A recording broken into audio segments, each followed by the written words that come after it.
Fala família, Leonardo aqui para mais um Giro de Notícias nesta quarta-feira, dia 6/11 de 2024. Eu colo aqui ainda na parte da manhã com as últimas atualizações do Vasco da Gama, principalmente depois daquele jogo horroroso contra o time do Botafogo. E é claro que nesse vídeo vamos falar muito desse jogo, aonde ontem nós estávamos ali no Engenhão transmitindo essa partida e vimos um atropelo do Botafogo com 15 minutos. Botafogo decidiu o jogo e detalhe, se tivesse apertado ou pelo menos mantivesse o nível de atuação dos 15 minutos, rapaz, de repente eu estaria aqui mais rouco do que eu tô, porque eu já teria perdido a minha voz só nesse vídeo, porque é claro que todo torcedor do Vasco está aborrecido. Então nós vamos trazer alguns detalhes, alguns personagens dessa partida e também esse pedido de desculpas do Rafael Paiva. Será que você está aceitando esse pedido de desculpas? Será que nós criamos muita expectativa num time limitado? E também sobre esses jogadores que voltaram, porque olha, a molecada entrou juntamente com os renegados no jogo contra o Bahia e nós atropelamos o Bahia no primeiro tempo. Agora foi o contrário. Voltou as mesmas peças daquele time que não jogava bem, que não tinha ideias, e parece que quem foi atropelado dessa vez foi o Vasco da Gama. Então eu vou trazer aqui alguns personagens para nós podermos dividir essa opinião. Vamos falar também sobre potencial construtivo. Se lembra quando eu falei, olha, eu acho que o Carioca ainda será em São Januário? Pois bem, isso é uma notícia aí, parece que vai ser, tá bom? E um outro grande detalhe nessa história toda é que, cara, bom, o John Textor aí tá oferecendo ajuda ao Vasco da Gama e o Engenhão se tornou um plano A. Mas até que ponto a torcida do Vasco que vai para o estádio gosta de jogar no Engenhão? Então eu vou trazer também esses detalhes, sem contar esse bilionário grego, dono de clube na Europa, dono de clube no mundo afora, que agora contratou o Edu Gaspar. A informação vem no Nicola, vem da UOL, que pode estar fazendo negócio aqui no Brasil, está atrás de um clube, pode ser esse clube, o Vasco da Gama, que já estão comparando o cara lá, o velho do charuto, lá o falecido, lá o saudoso, porque, rapaz, olha, o cara tem umas atitudes aí que assemelha demais. Será que seria benéfico pro Vasco? Ou seria ruim? Bom, depois da vinheta tem muita coisa para a gente poder debater e muitas perguntas que eu vou te fazer. Até que ponto, meu irmão, estamos iludidos ou até que ponto ainda dá para brigar por esse G7 ou G8? E outra coisa, se conseguir uma vaga de pré-libertadores, é com esse time aí que nós vamos? Mais um vexame, igual em 2018? Melhor chamar a vinheta, né?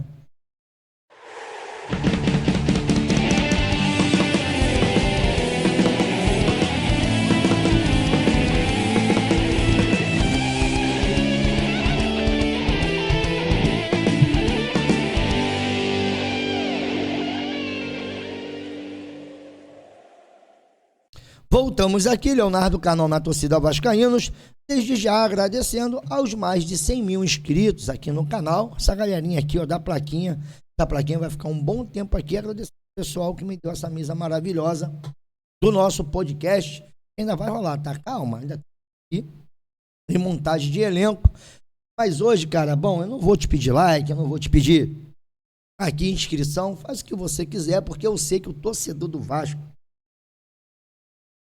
já não aguenta mais, cara, sabe? Todo esse rame-rame. O Vasco é um time ioiô. Uma hora tá lá em cima, outra hora tá lá embaixo, você se ilude, acha que esse time vai engrenar. E quando você ouve o Rafael Paiva ainda falar de desorganização, isso acaba te deixando mais puto, porque não é possível como um time profissional que treina uma semana pode se apresentar tão desorganizado para uma partida como o Vasco se apresentou ontem. O grande detalhe disso tudo, cara, é que, cara, simplesmente teve algumas situações do Vasco, algumas opções que o Vasco fez durante a partida, principalmente o Rafael Paiva, que não tem muita explicação. E quando eu estive lá no podcast, falei, olha só, para mim não é o técnico pro ano que vem. Não, mas olha os números, cara, tudo bem. Mas são exatamente nesses momentos. Você lembra quando o Vasco estava metendo 3 no Bahia no jogo passado? dentro de São Januário, o que o Rogério Ceni fez? O Rogério Ceni mexeu ainda no primeiro tempo. Antes de terminar o primeiro tempo, o Vasco estava dando um amasso no time do Bahia.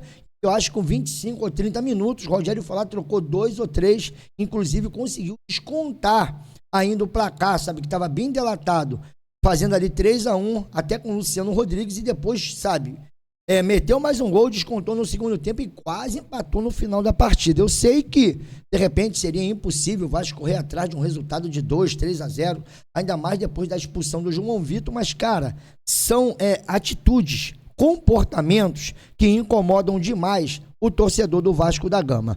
Então agora aqui eu vou colocar para vocês aqui, primeiro, isso daqui já é uma atitude que me incomoda, porque quer saber quando o Vasco faz vergonha? É quando o Vasco não mete o placar. O Vasco perde ou perde de forma pavorosa, aí não tem placar, não tem nada, sabe? O Vasco vai ali, não consegue colocar o placazinho, porque, bom, eu acho que o cara que cuida do marketing do Vasco, bom, hoje é o mesmo da época do Jorge Salgado, porque na hora que o bicho pega, eles se escondem. E isso me incomoda. E já tem torcedor cobrando do Pedrinho quando é que ele vai aparecer para poder trocar uma ideia com o torcedor. Mas enquanto isso, quem tem aparecido nas coletivas e também não tem convencido, cara, eu te confesso, ontem eu estava no Newton Santos, quem desceu para a coletiva acabou sendo o Amadeu, mas o Amadeu ali no meio daquela transição ali até de canal, as pessoas confundiram ele com um participante de outro canal, e como o outro canal já tinha feito a pergunta, o Amadeuzinho não conseguiu fazer, mas a gente vai solucionar esse problema para a próxima partida em São Januário. A gente vai tentar colocar as camisas aqui do canal para poder também as pessoas do Vasco ali conhecer quem é quem, e aí não cometer mais essa gafe. Esse detalhe, esses bastidores que você não sabia. Léo, você teve no Engenhão e lá ninguém perguntou, porque a pergunta que seria feita seria exatamente essa dobra. Por que veio o Jean David e não veio o Leandrinho, que vinha atuando mais e está em melhor momento que o Jean David, que até agora não conseguiu acontecer no time do Vasco da Gama? Mas, pois bem, primeiro vem aqui o Rafael Paiva e, no pedido de desculpas, ele quer justificar ou encontrar uma maneira de querer passar para o torcedor que ele não é culpado, mas desculpa pelo vexame. Mas olha, se nós tivéssemos feito gol, se nós não estivéssemos tão desorganizados, irmão, quem treina o time é você, Rafael Paiva. Eu acho que primeiro a gente tem que pedir desculpa pelo resultado, né? O resultado que a gente gostaria, mesmo sendo contra o líder do campeonato, a gente sabe que é um clássico a gente tem que competir mais, né? Aí começa, né? Primeiro eu quero te pedir desculpas. Mesmo sendo contra o líder do campeonato, e daí? E daí? Mesmo sendo um clássico, e daí? A questão aqui não é se é líder do campeonato. A questão aqui é o Vasco ter postura. É o Vasco ter um trabalho onde você veja que tem continuidade. O Vasco oscila como se fosse um time de aspirantes, como se fosse um time sub-17. Uma partida o Vasco joga bem, joga duas pavorosa. A gente nunca sabe qual vai ser o comportamento do Vasco durante a partida. E tudo bem, as peças, igual muita gente, irmão, a escolha das peças foi dessa diretoria. Já eu vou trazer aqui quanto que o Botafogo gastou em algumas peças que hoje seriam titulares absolutos. E detalhe, o Botafogo gastou 13 milhões, o Vasco gastou 20. Vou te mostrar quantos que o Botafogo trouxe, da forma que trouxe, e o Vasco aí trouxe, né? Os amigos do Coutinho, trouxe mais 2 ou 3 aí, outro que brigou com a mulher, não pôde vir. Cara, eu vou te contar um negócio. E isso tudo, na hora que você vai pro campo, e aí falando do Rafael Paiva, ele não consegue manter uma continuidade, sabe? O Vasco não consegue ser um time ali contínuo em termos de atuação. Hoje joga bem, amanhã joga mal. Aí, outra coisa, irmão, se você botou um time, esse time criou várias situações, porque o Vasco é um time de uma nota só, repete o time, repete os jogadores, nome não joga. O Vasco voltou com jogadores que apresentaram o mesmo nível de futebol. Vasco foi um time covarde, igual foi contra o Juventude e Cuiabá. A diferença é que dessa vez não era Juventude nem Cuiabá. Dessa vez era o time do Botafogo. Quando o Vasco veio com os renegados lá contra o Bahia, ele não quis repetir o time contra o Bahia, o Vasco lá tinha várias alternativas e parece que o Vasco ficou refém de um sistema de jogo só. Vamos continuar ouvindo aqui ele, que ele vai falar, olha, mas o jogo foi condicionado depois da expulsão, e já vou falar desse cara aí também, que olha, são 4 expulsões só nesse ano. João Vitor também, o zagueiro, a contratação mais cara do Vasco, não consegue ter equilíbrio e malandragem de jogador. Eu sei que as 2 faltas foram necessárias, mas o João Vitor também sempre compromete o jogo do Vasco. Não é a primeira vez, não é a segunda e não é a terceira.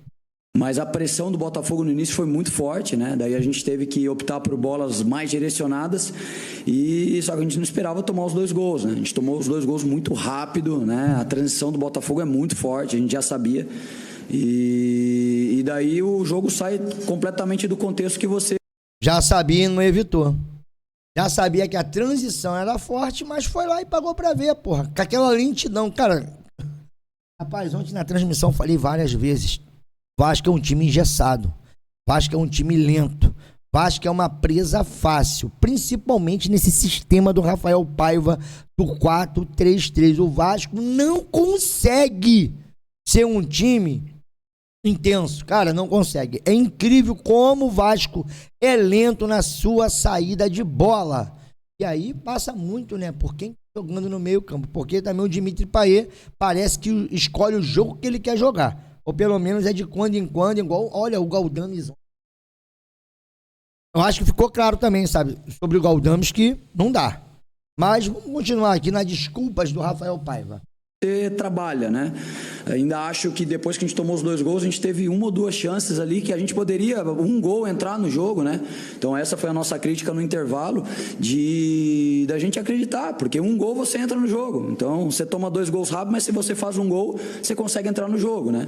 E só que o sentimento ali era que em alguns momentos a gente estava muito desorganizado, né? Principalmente... Porra, mano, tá com esse elenco há quanto tempo? O sentimento era de desorganização, e era, inclusive, quando o Vasco, ele quase sofre o 3º gol. Não, o lance do pênalti, se não estiver enganado. Lance do pênalti. Foi no lance do pênalti? Não.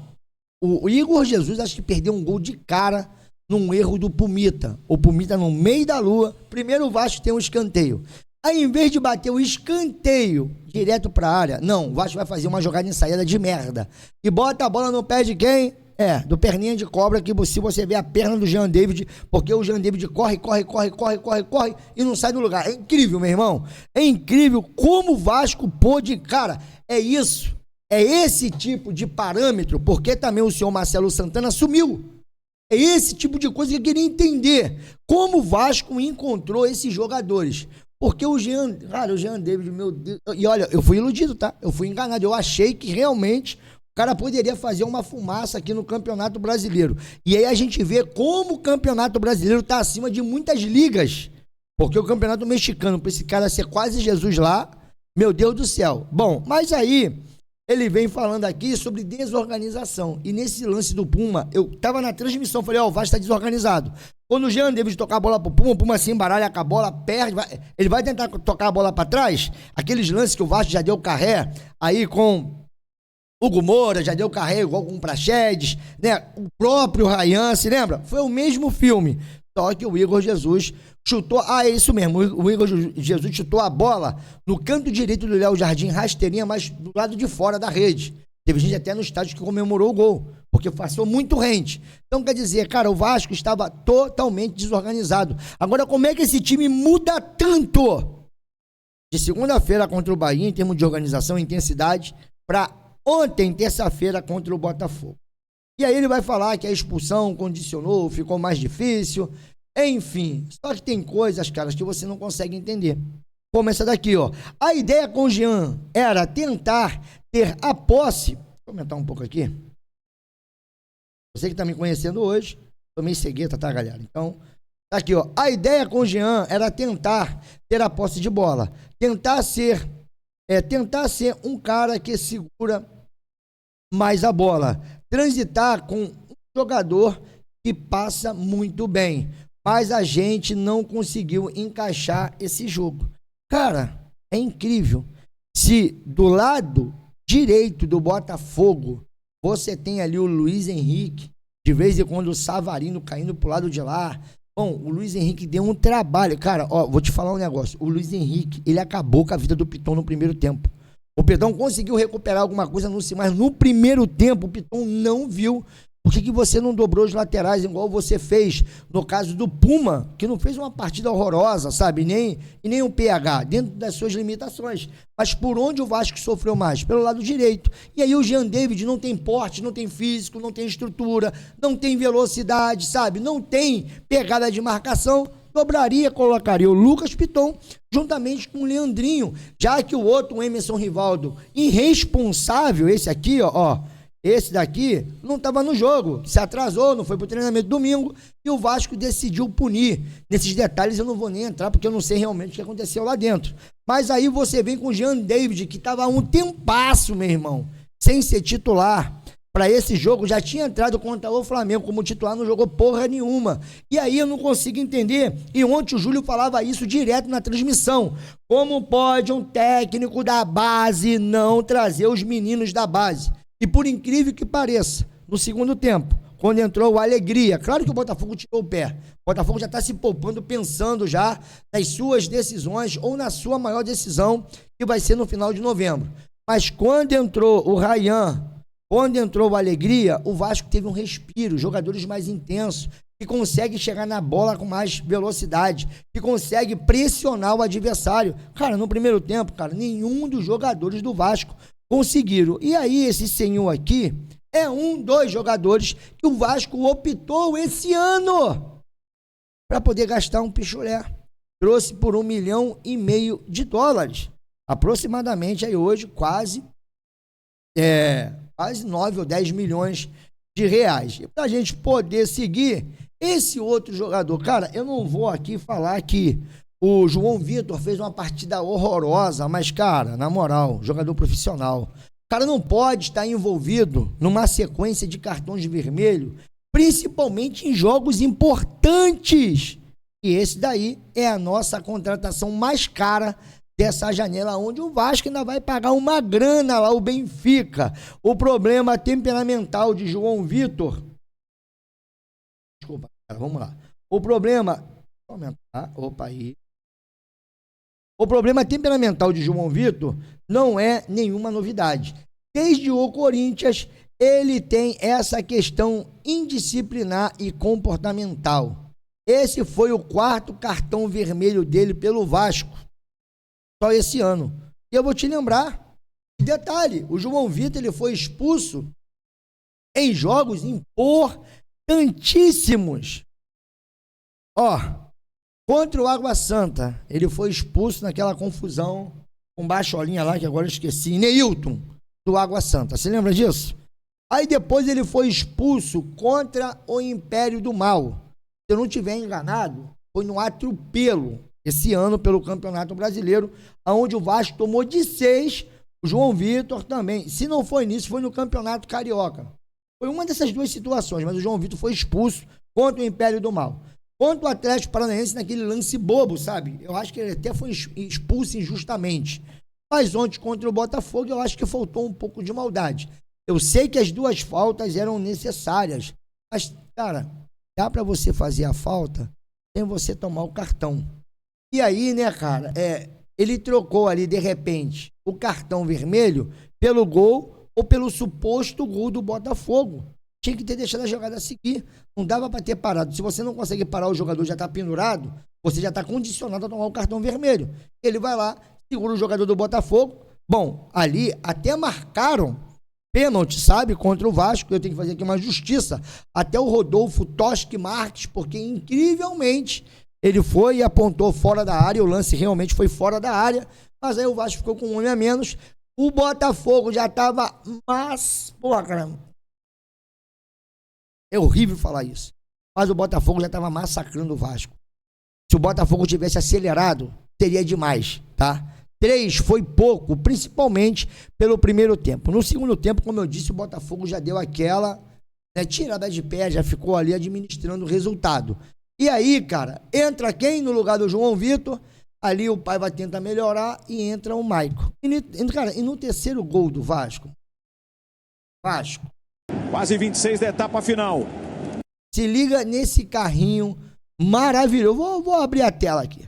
Vou abrir a tela aqui, lá ele. Se liga nesse carrinho maravilhoso do Maicon. Ó o Savarino, ó, pra ligar o turbo outra vez. Aí, ó. Aqui o Hugo Moura.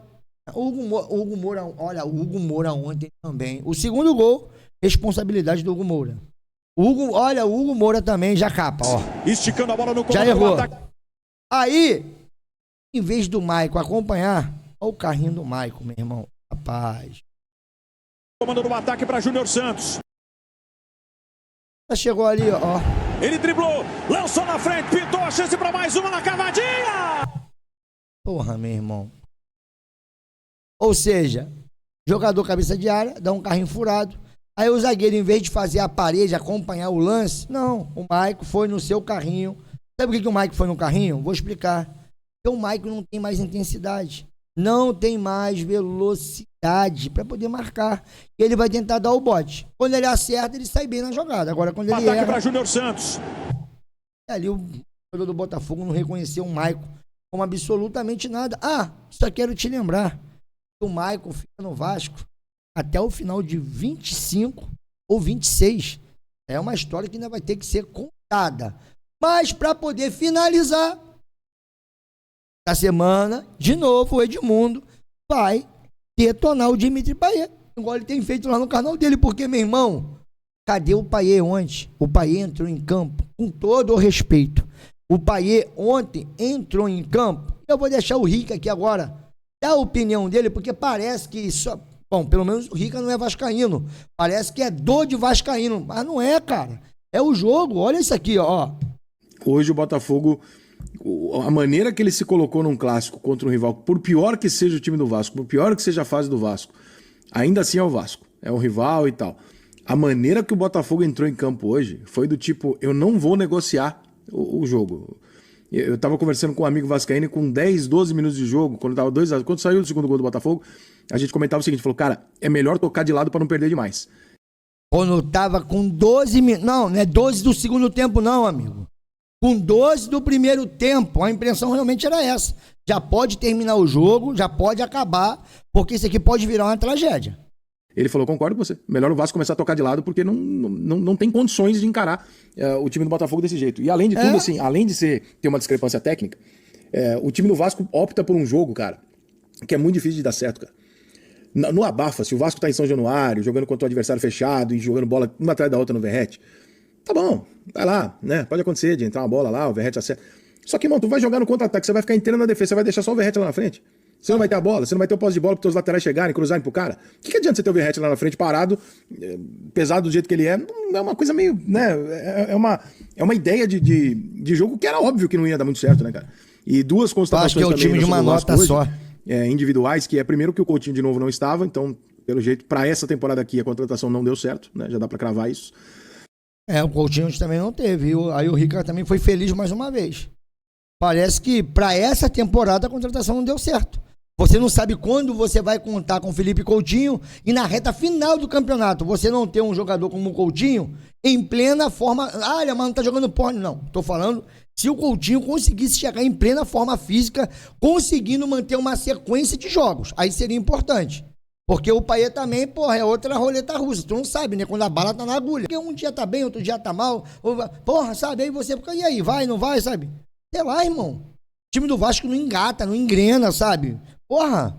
E o Payet, cara, o Payet tá de férias, né? Vamos combinar, gente, que o Payet tá de... Tinha nem ouvido, ó. Já dá pra cravar isso. Eu só queria falar aqui desse sistema de jogo do Paiva, que quando o Verrete tá, é só um tipo de jogo. Ultrapassagem de lateral, cruza pra área e seja o que Deus quiser. Eu não tô falando que o Verrete tem que sair. Mas sem o Verrete no jogo da semana passada, o Vasco criou várias situações, várias possibilidades, várias transições, várias alternativas dentro de um jogo contra o Bahia, que o Bahia não sabia como marcava o Vasco. Porra, ficou muito fácil pro Botafogo. Opa, aqui, olha, ali, ó, e acolá. Ah, aqui, ó. Bom, já sei onde eu vou parar. Marca o Piton, marca aqui a subida do PH com o Puma. E mesmo assim o Vasco ainda conseguiu com o Puma e PH chegar próximo ao gol, como disse lá o Rafael Paiva. E o Payet, cara, o Payet tá de férias, né? Vamos combinar, gente, que o Payet tá o Payet tá com licença maternidade, né? Ele tá ali, tá recebendo, mas porra, não tá nem aí pra porra nenhuma. O Payet não tá aí pra porra nenhuma. Tirando o pé de dividida, constrangedor. O jogo do Payet constrangedor hoje. Não acho que dá pra... Vejo vascaínos aí já, porque o Paiva... Cara, o Vasco não tem material humano pra fazer muito mais do que aquilo, né? Também quando tem, Henrique, eu vou discordar. Sabe, o pouco que o Vasco tem de material humano, as decisões do técnico não condiz com aquilo, sabe, que o vascaíno espera. E para poder finalizar essa pergunta, e aí o Verratti? Porque eu concordo muito com esse comentário aqui da Bíblia Vascaína. É FODA notar o quanto o Verratti limita nossa forma de jogar. Ficamos completamente dependentes de soltar a bola na lateral e o lateral cruzar e esperar o milagre acontecer. O jogo contra o Bahia escancarou... É isso que eu tô falando no vídeo todo. O jogo contra o Bahia escancarou isso. E o senhor Pedrinho, tá aqui, ó. O senhor Pedrinho, eu tenho que vir a público para poder conversar com o torcedor, irmão. Porque se fala muito em recuperação financeira. Vamos lá. Botafogo, Gregory, 13,4 milhões. O Barbosa, que é o zagueiro, custo zero. O Bastos, sem custo. Vamos lá. Alex Telles, sem custos. Júnior Santos, 1 milhão. Marlon Freitas, livre no mercado. E o Igor Jesus, que é atacante de seleção, livre no mercado. Ou seja, né? O que o Vasco fez com 20 milhões e 600? Jean David, 8,2 milhões. Maxime, 12,4 milhões. E o Botafogo, agora sim, gastou nessas contratações que eu acabei de falar, 1, 2, 3, 4, 5, 6, 7 contratações, gastou 14 milhões. O problema é dinheiro ou é competência? Porque, olha, parece que é competência. E tá aqui, ó, isso é reestruturação financeira, trazer um suíço que está pouquíssimo, trazer um suíço que entra pouquíssimo por 12 milhões é reestruturação financeira, não trouxe um zagueiro decente para economizar e ajudar na reestruturação. Não queremos desculpas, queremos um elenco decente. Falta de dinheiro não é desculpa para a incompetência. E aqui o mídia vascaína falando sobre a contratação do Jean David e também do Maxime. Mas aqui, ó, existe a possibilidade de São Januário ser fechado somente no Campeonato Carioca de 2025. Há alguns trâmites a serem cumpridos pelo Vasco, que estão atrasados de acordo com pessoas ligadas ao clube e à prefeitura.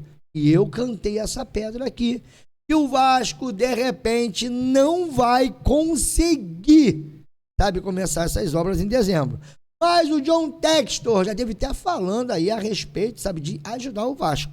E o plano A do Vasco, independente de avanço nas negociações por Ryan, vai buscar, no caso o Vasco, buscará um acordo com o Botafogo para poder usar o Nilton Santos daqui, ou pelo menos em 3 anos. Vai usar, eu acho que no final do Campeonato Carioca, que é que realmente o Vasco vai conseguir começar essas obras. Jogar no estádio durante a reforma de São Januário, no momento, é o plano A da diretoria de Pedrinho. Além disso, jogos no Maracanã e outras arenas não estão descartados. O Maracanã é um direito do Vasco. Bom, e tem um grande detalhe, né? Estão dizendo aí que o Vasco conseguiu vender um grande pedaço já do potencial construtivo. Vamos ter que aguardar para ver se essa informação se concretiza. Mais tarde até trago ela para vocês. Vou trazer, melhor dizendo, ela para vocês. E agora, vamos aqui falar sobre essa questão de ter um bilionário grego querendo aí comprar o Vasco da Gama. E até que ponto, cara, olha, até que ponto isso aí vai ser benéfico para o Vasco. Vou dar voz aqui ao Jorge Nicola, lembrando que essa informação não é só do Jorge Nicola, saiu também lá no portal UOL. Então vamos aqui, ó. Trazer uma informação super importante e exclusiva. Vocês já devem ter lido ou ouvido que Edu Gaspar não é mais diretor esportivo do Arsenal, certo? Ele aceitou uma proposta de um magnata grego chamado Evangelos Marinakis para se tornar o CEO dos Evangelos clubes desse Marinakis. O Marinakis é dono do Nottingham Forest, do Olympiacos e do Rio Ave. E a primeira missão do Edu Gaspar, que já aceitou essa oferta, é comprar um clube de futebol no Brasil. As negociações já existem. E eu quero contar para vocês que um dos interessados, talvez a maior possibilidade, é que o Vasco da Gama seja adquirido pelo Marinakis. Isso representa uma notícia extremamente boa, levando em consideração o retrospecto e o desempenho dos clubes adquiridos pelo Marinakis. O primeiro deles, o Olympiacos, que é seu clube do coração.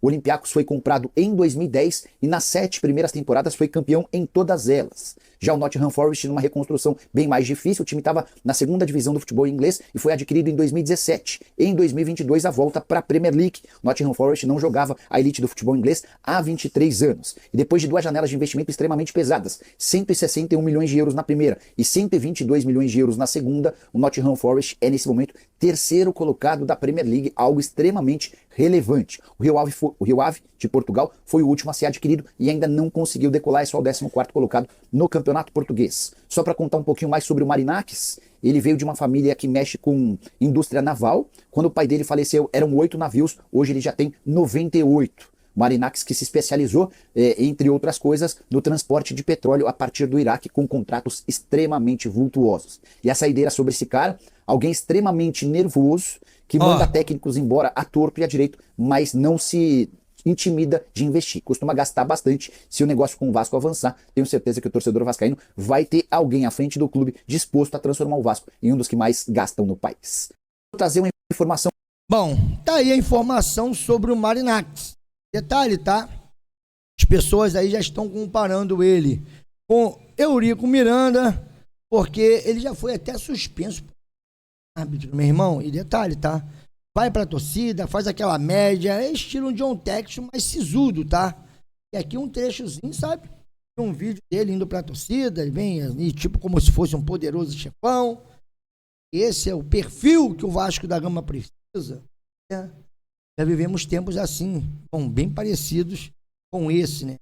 Ó, grego aí, né? Que de repente pode aparecer com uma proposta aqui no Vasco da Gama. Lembrando que essa informação, como eu disse, não é só aí do Jorge Nicola. E já tem gente comparando ele aí com o velho do charuto. E aí? Te agrada o nome? Te agrada esse tipo de negócio? Te agrada? Rapaz, a minha câmera aqui ficou pequenininha. Foi mal, rapaziada. Agora aqui, ó. Eu aqui.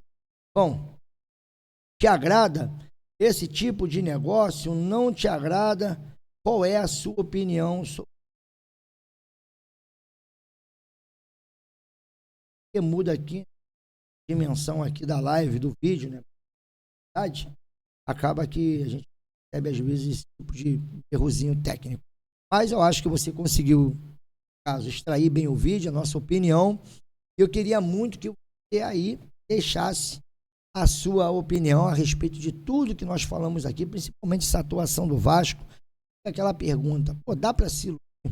Dá para esse time disputar um ano que vem uma Libertadores, uma pré-Libertadores?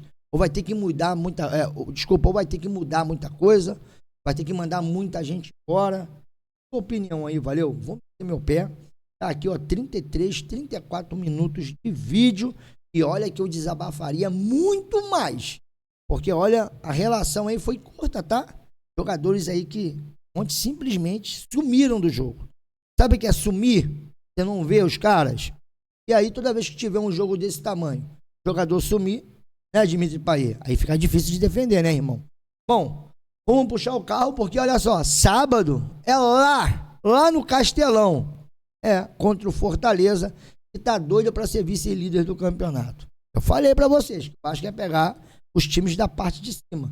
Vamos ver como é que... estavam dizendo que, olha, o fulano ficou indignado no banco de reservas. Olha, no vestiário, não quero saber dessa porra não, irmão. Quero saber de vergonha na cara dentro de campo. Ficar lá, porra, sabe, nos bastidores, um cobrando o outro, isso não me interessa. Não me interessa. Tem que ter culhão dentro de campo. E onde vocês não tiveram. Fui, galera.